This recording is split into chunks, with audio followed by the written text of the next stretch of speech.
bonus network.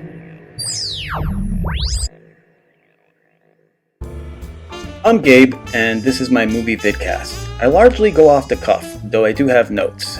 This cast is kind of like a podcast, only I like to use visual aids, so YouTube is the perfect platform.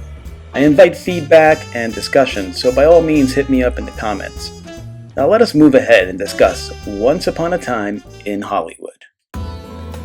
Once Upon a Time in Hollywood is Quentin Tarantino's 9th film. It clocks in at about 2 hours and 45 minutes.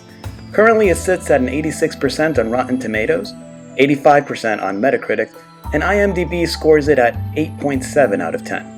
While the validity of online review data is often called into question, it does largely paint a fairly accurate portrait of how the film is being received. So I pulled up a synopsis of the film here. And according to the internet, Once Upon a Time in Hollywood visits 1969 Los Angeles, where everything is changing, as TV star Rick Dalton, Leonardo DiCaprio, and his longtime stunt double, Cliff Booth, Brad Pitt, make their way around an industry they hardly recognize anymore. The 9th film from the writer-director features a large ensemble cast and multiple storylines in a tribute to the final moments of Hollywood's golden age. It's actually a pretty accurate representation of the movie. And it's necessary because loads of people don't know what this movie is actually about. My first impressions of the film were kind of like this. I actually wrote this down when I got out of the theater.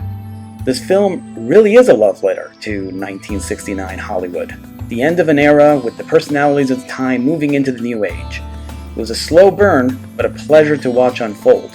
DiCaprio was awesome, Brad Pitt was awesome. I can't wait to talk about this flick. This is top 5, maybe top 3 Tarantino here.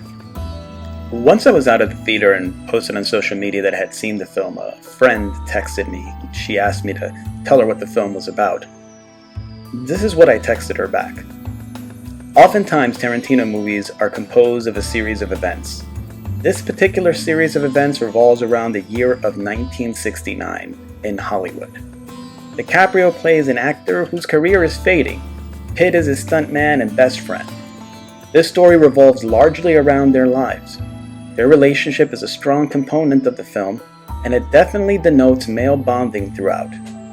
Bruce Lee and the Manson family make an appearance, but they are creatively altered, as one would expect from Quentin Tarantino's writing and cinematic sensibilities.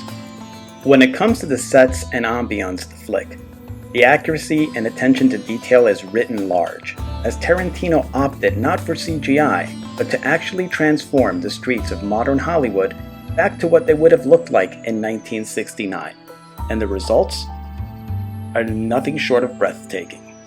The flick has themes of finding your place in the world, dealing with mortality. It's about letting go of the past and embracing what may yet be possible. It's life as a collection of moments. The cinematography and editing are amazing, and they really are. The performances are just spot on. These are excellent performances throughout by the entire cast. While this is totally Brad Pitt and Leonardo DiCaprio's movie, Margot Robbie delivered an excellent performance. Bloody brilliant and very much worth bringing up. The writing is fantastic, and the buildup of tension really cranks your anticipation for what is coming.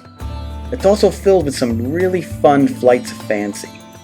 I'd highly recommend buying a ticket at a good theater with comfortable seats, as it is a 2 hour and 45 minute movie. Doesn't bother me, but some people might be a little fidgety in an uncomfortable seat. My final score for this flick, 9.5. A near perfect film in my most humble opinion. If you didn't see this flick on its opening weekend, get out to see it during the week, or during this upcoming weekend. Support original films. Tarantino has long held that he will retire after his 10th film.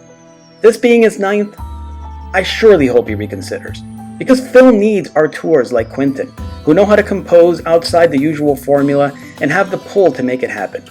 Yes, he draws inspiration from the films of old, and he never tries to hide that. But the way he crafts his films, with that pitch-perfect pacing and cadence, it makes for an original eye, and one of the best we have ever seen. I'd like to see him produce and shepherd in a new generation of filmmakers, while returning every few years to drop another original flick. For now, this is all I have to say about Once Upon a Time in Hollywood, but I will surely be talking about this film for many years to come. Now I'm gonna go watch Inglourious Bastards, because I'm in a Quentin Tarantino mood, and I just watched Pulp Fiction. Till next time, this is Gabe logging off. Please subscribe and help me build a film community. Comment and share on this vidcast. Thank you.